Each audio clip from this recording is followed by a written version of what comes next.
नमस्कार। चलिए आज एसी सर्किट्स की दुनिया में उतरते हैं और उन तीन खास किरदारों को समझते हैं जो बिजली के बहाव को कंट्रोल करते हैं। देखिए, ये सिर्फ कंपोनेंट्स नहीं हैं, बल्कि इनकी अपनी अपनी पर्सनालिटी है, अपना अपना अंदाज है।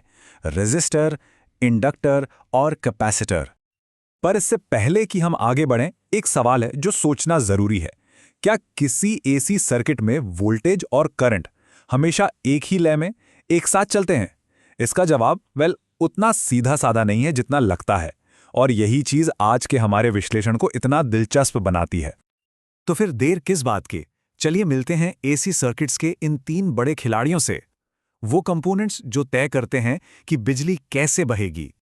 तो ये रहे हमारे तीन मेन कैरेक्टर्स, रेजिस्टर जिसे हम आर से दिखाते हैं, इंडक्टर एल और कैपेसिटर सी। और मजे की बात यह है कि हर एक का वोल्टेज और करंट के रिश्ते पर, जिसे हम फेज रिलेशनशिप कहते हैं, एक बिल्कुल ही अलग असर होता है। तो चलिए कहानी शुरू करते हैं हमारे सबसे सीधे साधे कैरेक्टर से, यानी रेसिस्टर से। इसे आप हमारी बेसलाइन समझ सकते हैं, जहां सब कुछ एकदम सिंपल और तालमेल में होता है। अब जरा इन फॉर्मूलाज पे नजर डालिए, यहां कुछ कमाल की चीज दिखेगी।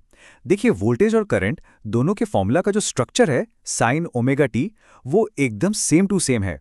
और पता है, मैथ्स की भाषा में इसका सीधा सा मतलब ये है कि ये दोनों बिल्कुल कदम से कदम मिला के चल रहे हैं। तो इसका मतलब क्या हुआ? मतलब ये कि एक प्योर रेजिस्टर में वोल्टेज और करंट बिल्कुल एक साथ इन फेज होते हैं। जब वोल्टेज अपनी पीक पर होता है तो करंट भी, जब वोल्टेज जीरो होता है तो करंट भी जीरो, मतलब एक परफेक्ट टीम की तरह। और ये नंबर सब कुछ साफ कर देता है।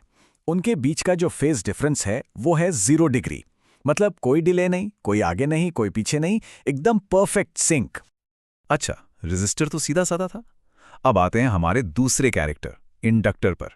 अब ये थोड़ा अलग है। इंडक्टर को ना बदलाव पसंद नहीं है, और इसी आदत की वजह से ये एक दिलचस्प डिले पैदा कर देता है। यहां फॉर्मूला में एक छोटा सा लेकिन बहुत जरूरी बदलाव देखिए। करंट की इक्वेशन में अब एक -π/2 जुड़ गया है। ये जो माइनस साइन है ना, यही वो मैथमेटिकल क्लू है जो बता रहा है कि करंट अब वोल्टेज से पीछे चल रहा है या लैग कर रहा है। तो इंडक्टर के बारे में जो एक बात हमेशा याद रखनी है वो ये है, एक प्योर इंडक्टर में करंट वोल्टेज से हमेशा 90 डिग्री पीछे रहता है। ऐसा समझिए कि वोल्टेज आगे आगे भाग रहा है और करंट थोड़ा सुस्ताकर उसके पीछे पीछे आ रहा है।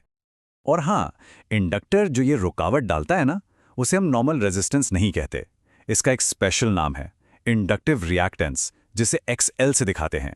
ये एसी करंट के रास्ते में आने वाली वो रुकावट है जो खास तौर पे इंडक्टर की वजह से होती है।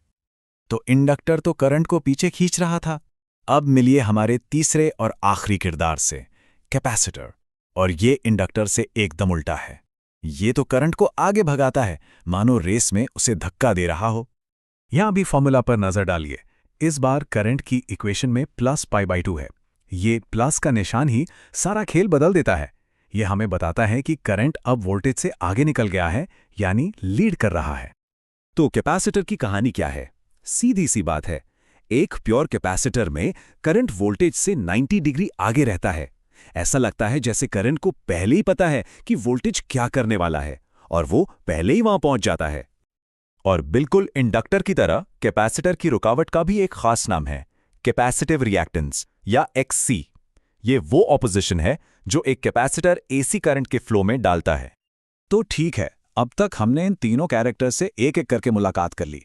अब टाइम है इन तीनों को एक साथ साइड बाय साइड रखने का, ताकि इनका फर्क साफ साफ समझ आए। तो पूरी कहानी का निचोड़ ये है, रेजिस्टर, इसमें वोल्टेज और करंट साथ साथ चलते हैं, इन फेज। फिर है इंडक्टर, जिसमें करंट थोड़ा आलसी है, वोल्टेज से 90 डिग्री पीछे, यानी लैग करता है। और आखिर में है कैपेसिटर, जो हमेशा आगे रहता है, करंट वोल्टेज से 90 डिग्री लीड करता है। और याद रहे, तीनों की रुकावट का तरीका भी अलग अलग है, रेजिस्टेंस, इंडक्टिव रिएक्टेंस और कैपेसिटिव रिएक्टेंस। अगर इन सबको याद रखने में थोड़ी मुश्किल हो रही है, तो ये कुछ क्विक टिप्स हैं। पहला, रेजिस्टर, मतलब सब कुछ परफेक्टली इन सिंक। दूसरा, इंडक्टर, इसमें करंट हमेशा पीछे रहता है, लैग करता है। तीसरा, कैपेसिटर, या करंट हमेशा आगे भागता है, लीड करता है। और चौथा, रिएक्टेंस, ये एसी के लिए रेजिस्टेंस का ही एक स्पेशल रूप है। असल में इन तीनों की पर्सनालिटी को समझना ही किसी भी एसी सर्किट को समझने की चाबी है। सोचिए, हमारे आसपास जो भी इलेक्ट्रॉनिक डिवाइस हैं, चाहे वो फ़ोन हो या हमारे घरों में आने वाली बिजली का ग्रिड, ये तीनों ही तो हैं जो सब कुछ चला रहे हैं। इनका यही अनोखा बर्ताव ही टेक्नोलॉजी को मुमकिन बनाता है। तो अब हम ये तो जान गए कि ये तीनों अकेले अकेले क्या करते हैं, पर कभी सोचा है कि जब ये तीनों एक साथ काम करते हैं तो क्या होता है? जैसे एक रेडियो को ट्यून करने जैसा काम ये तीनों मिलकर कैसे कर पाते हैं? खैर, ये एक ऐसा सवाल है जो हमें एसी सर्किट्स की दुनिया में और भी गहराई में ले जाता है।